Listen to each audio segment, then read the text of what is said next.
अस्सलामुअलैकुम। आफाक फारूकी नए प्रोग्राम के साथ आपके सामने हूँ। मौजूद यकीनन पाकिस्तान है और इससे हट के कुछ नहीं है कि आपके सामने सारा मंजर कि पूरा मुल्क पानी में डूब चुका है और कराची उबल रहा है और जहां पर वो उबल रहा है मुकम्मल शहर, उसके बीच में हुकूमत खड़ी हंस रही है और मजाक उड़ा रही है। ढिठाई से जो बातें कर रही है वो प्रेस कॉन्फ्रेंस में आप सब देख रहे हैं और गुफ्तगू हो रही है कि पानी से शहर डूब चुका है, मगर वो बता रहे हैं कि हम तुम्हें सोलर दे रहे हैं, तुम उसकी तैयारी करो। ये भूल जाओ कि तुम्हारी छत गिर गई है, तुम्हारी गली में पानी है, तुम्हारे यहाँ लाइट नहीं है, ये सब छोड़ दें। और बलूचिस्तान के हवाले से जो मंजर कशी है वो आपके सामने। इन हुकूमतों का, इन जमहूरी हुकूमतों का आप एक नोट करें, मसला ये है कि ये ताजिर हड़ताल हुई थी ना, तो मजहर अब्बास ने भी कहा ये बात, और मैं तो बरसों से कहता हूं कि ये एक दूसरे को गिराने के लिए आते हैं कि वो अगर कोई इस्लाहात रिफॉर्म लाना भी चाहते हैं तो दूसरा टांगे पकड़ के डिस्ट्रिक्ट लेता है। तो मजहर ने भी कल यही कहा अपने प्रोग्राम में जियो पर कि इस मुल्क में कोई रिफॉर्म आ ही नहीं सकता क्योंकि अपोजिशन तो मिल जाएगी गिराने के लिए कि ये मौका अच्छा है। अगर आप नोट करें कि ये जो बिजनेस क्लास है पाकिस्तान की, जो करियाना से लेकर होलसेलर था, ये सब नवाज शरीफ के साथ थे ना, क्योंकि वो चोरी के मौके देते थे।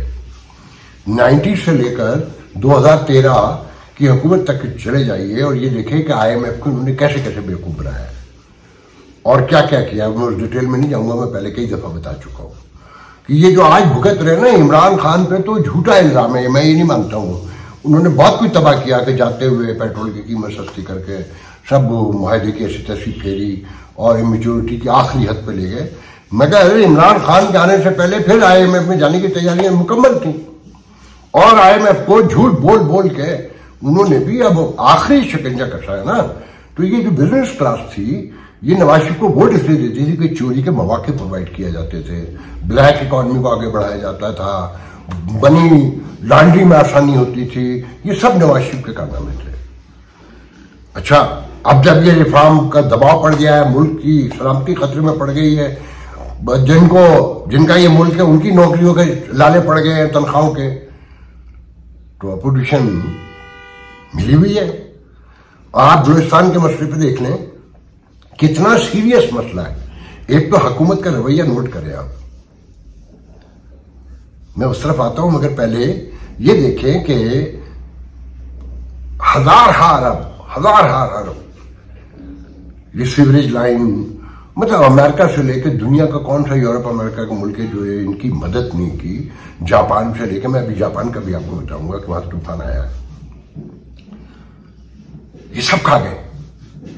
पूरा मुल्क उबल रहा है, कोई नाली नहीं है, मतलब कहीं 50 मिलीमीटर बारिश हुई है, कहीं 150 मिलीमीटर, जो बता रहे हैं कि जी बयान दिलवा रहे हैं मेट्रोलॉजिस्ट से कि जी 60% बारिशें ज्यादा हुई हैं इस दफा। हुई होंगी, पूरी दुनिया में होती है, आप ही कहते नहीं होती है।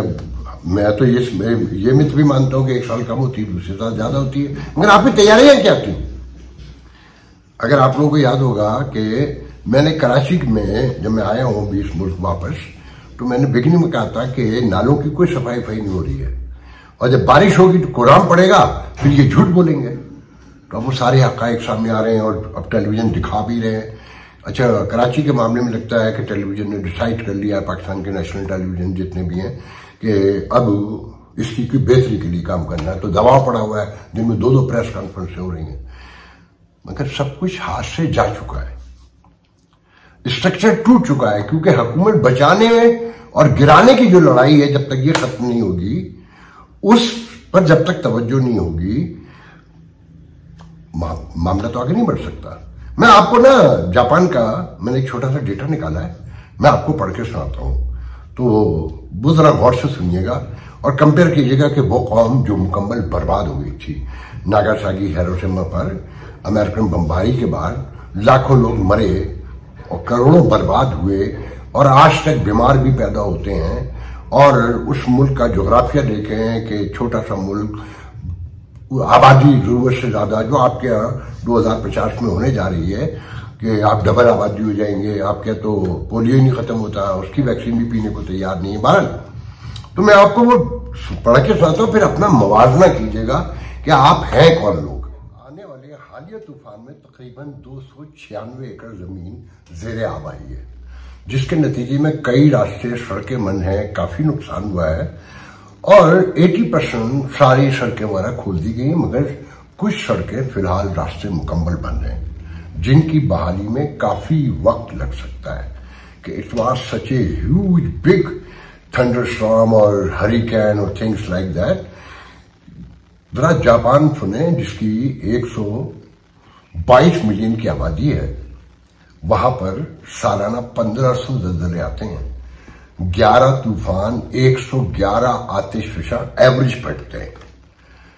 ज्यादा आबादी और पहाड़ी सिलसिलों के बायस जापान में कुदरती वसाइल तकरीबन ना होने के बराबर है। सोना, चांदी, तांबा, ये सब और सब लो कैटेगरी का है, जो किसी काम का नहीं है, जो अक्सर ये वहां बताया जाता है कि सोना तक जो है ना बहुत लो कैटेगरी का, किरात जिसे कहते हैं।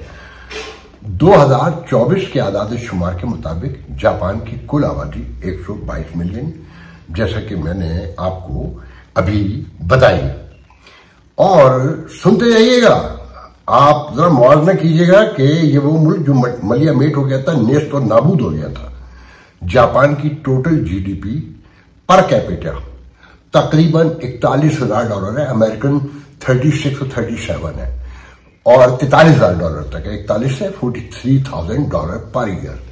जापान की टोटल सालाना एक्सपोर्ट तकरीबन $750 बिलियन से $800 बिलियन है। ये कम हुई है, ये 900 अबव थी 2022 तक का जो डेटा बताता है।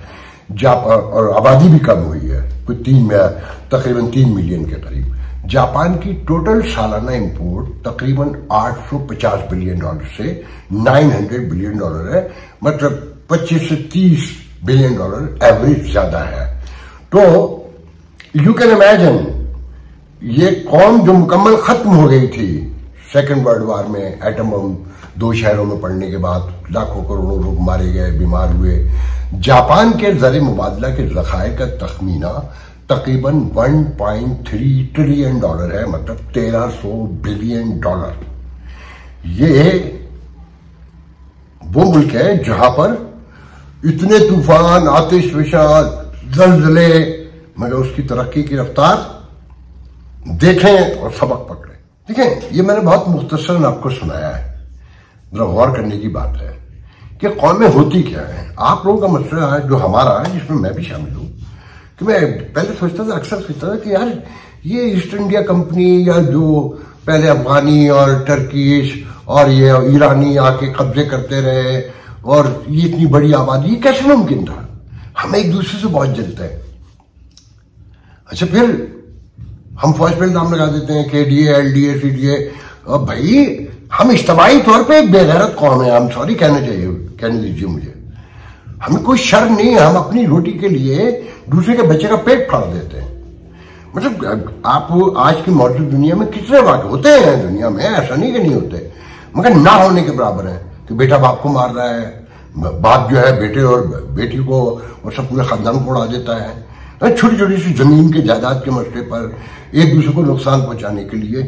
तो ऐसे ही बाहर से आने वालों से मिल जाया करते थे कि इसको नहीं छोड़ना है, सामने वाले को, पड़ोसी को, फलाने जमीन शरीक को, ये सारा था ना।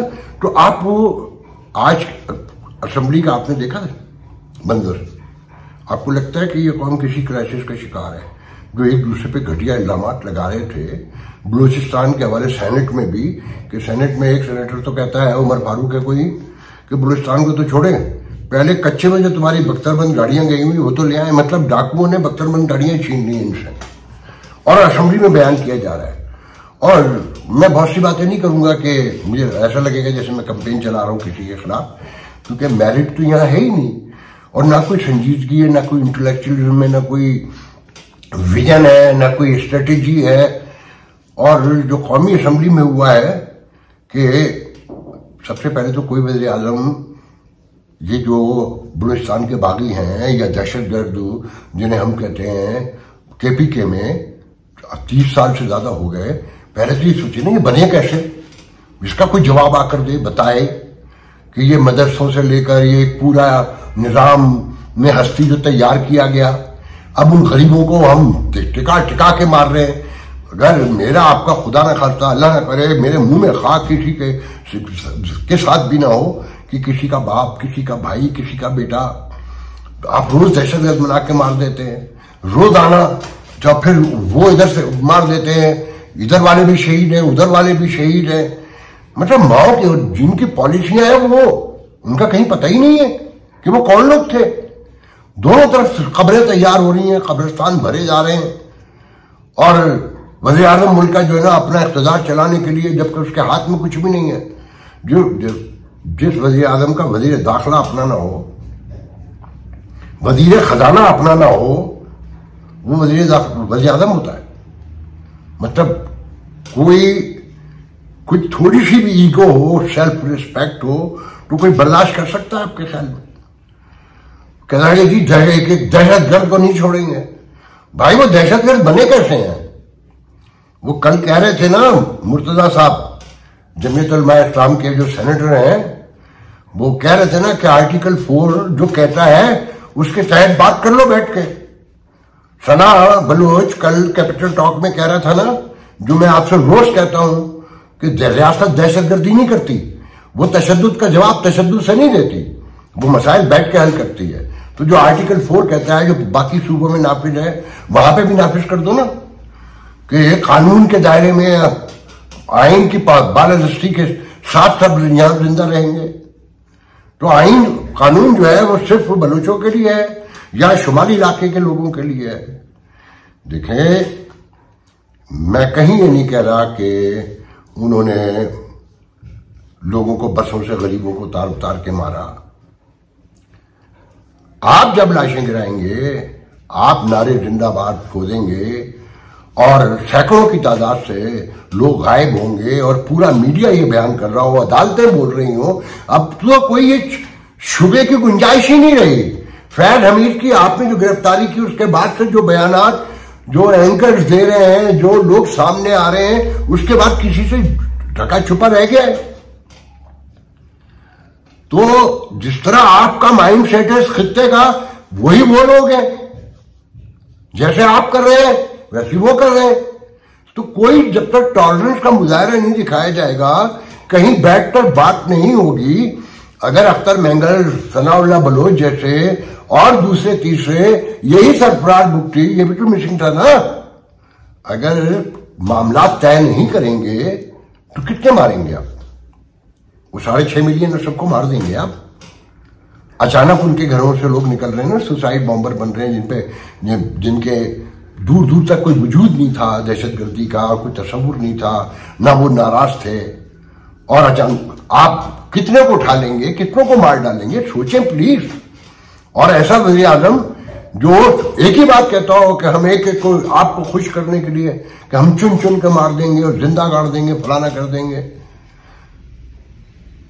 मैं ये नहीं कहूंगा कि जब वाकया हुआ है तो मुल्क का वज़ीर दाखिला क्या कर रहा था, रोज करने की कोई जरूरत नहीं है। अपोजिशन आपकी मुखालिफ हो जाती है 2 मिनट में, क्योंकि उसने तो हुकूमत करानी है। क्योंकि अगर वो हुकूमत में होते, ये बैठे होते, तो ये भी यही कह रहे होते। टांगे घसीटना, चाहे वो माशी पॉलिसियों का मामला हो, दहशतगर्दी हो, वो कोई और इश्यू हो, जब सबने ये तय कर लिया है कि एक दूसरे के साथ खड़े ही नहीं होना, तो हुकूमत चलेगी। वो हनीफ अब्बासी कह रहा है कि जनाब नेटवर्क पकड़ा गया फैज हमीद के बाद, जो जेल का डिप्टी सुपरिटेंडेंट गायब है, वो इसलिए गायब है कि जनाब आइस पकड़ी गई, कोकीन पकड़ी गई। अब अपनी ईमानदारी से बताइए क्या वो तकरीर हदफ करना पड़ी? सारे मुल्क को पता है कि डिप्टी सुपरिटेंडेंट जेल गायब है, उसकी बीवी पटिशन लेके फिर रही है। तो उस मुल्क का वज़ीर आज़म ये कहे कि हम दहशतगर्दों को छोड़ेंगे नहीं, दहशतगर्द बना कौन रहा है? और आइन, कानून, इंसाफ उन्हीं लोगों के लिए है या मेरे लिए है? ये एक आम आदमी के लिए है। यहां पर ना तो अदरक की कीमत कहीं पर है, एक तो 2 पैसों का फर्क हो, 10-10, 20-20 रुपए का फर्क है दुकानों में। अंडे की कीमत मेरे दोस्त कल बता रहे थे, जब मैंने प्रोग्राम के बाद उन्होंने देखा तो उन्होंने कहा 301 रुपए तो लिखा हुआ है, इसमें शोर मचाने की क्या बात है, ये तो ये को पाके ये अमरीका थोड़ी तेरा मुल्क कि जो लिखा हुआ है वही होगा। और भाई आपकी कोई रिट नहीं है, आप सिर्फ उनके पीछे हैं जो आपसे मुतालबात कर रहे हैं, जो ये कह रहे हैं कि इस मुल्क को आइन के, कानून के, इंसाफ के, मेरिट के तकाजों के मुताबिक चलने दें। अब मिसाल के तौर पे जो हनीफ अब्बासी ने कहा है, अगर ये सच भी है तो आपकी इंटेलिजेंस, आपका जेल इंतजाम, आपके सारे मामला तो इतने खूबसूरत हैं कि 1.25 साल के बाद पता चला। अब कोई मानेगा आपकी बात? अच्छा, फिर जिस तरह से मुकदमा खान साहब पे चल रहे हैं कि आज उनका वकील कहता है एहतसाब केस में कि 8 बार मांग चुके हैं सबूत कि लाकर दीजिए, और अब इन पे तौहीन अदालत लगाई जाए चेयरमैन नैब पर। जब आपके पास मुकदमों में कुछ है ही नहीं, तो आपके ख्याल में कल जब ये सारी चीजें सामने आएंगी तो इंटरनेशनल कम्युनिटी आपके साथ खड़ी होगी, या ह्यूमन राइट्स के हवाले से जो दुनिया में शोर पड़ गया है वो आपके हक में जाएगा? इससे आपकी इकॉनमी बेहतर होगी जो आप ख्वाब दिखाते हैं रोजाना? खुदा के लिए रहम कीजिए, खुदा के लिए कुछ रहम कीजिए। ये मुल्क बिल्कुल तबाही के दहाने पर पहुंच चुका है कि करप्शन की हद हो चुकी है। ये आपके फ्रंट मैन सिर्फ लूटने के लिए है, तो अगर लूटना ही है तो कोई इंतजाम मुनासिब सा बना के आप खुद आ जाइए। मतलब फ्रंट मैन दर फ्रंट मैन अगर ये हुकूमतें चलेंगी तो ये दहशतगर्दी कभी खत्म नहीं होगी, ना महंगाई खत्म होगी। आज के लिए हो नहीं जाता करना पैंदा है, हो नहीं जाता करना पैंदा, जीवन दे लई मरना पैंदा। खून की बीमारियों में मुब्तला, जिंदगी के लिए तरसते हुए थैलेसीमिया, हीमोफीलिया और ब्लड कैंसर के मरीज मुन्नू भाई के बाद अब आपकी शफकत चाहते हैं। उन्होंने मुल्क के लिए बहुत कुछ किया, आइए हम भी उनकी सुंदस फाउंडेशन के लिए कुछ करें। मुन्नू भाई के मिशन को आगे बढ़ाएं। तो फिर आए आप भी अपनी ज़कात अतियात सुंदस फाउंडेशन को देकर बचाइए किसी बच्चे की जान। ये अली है, अली को थैलेसीमिया है। आज उसे अपनी सालगिरह पर ब्लड ट्रांसफ्यूजन के लिए आना पड़ा। सुंदस फाउंडेशन गुज़िश्ता कई सालों से थैलेसीमिया के शिकार हजारों बच्चों की जिंदगी में उम्मीद और खुशियों के रंग बिखेर रहा है। भी आप अपनी खैरात, ज़कात और अतियात सुंदस फाउंडेशन को भिजवाकर इन बच्चों की जिंदगी के टिमटिमाते चिरागों को रोशन रखें।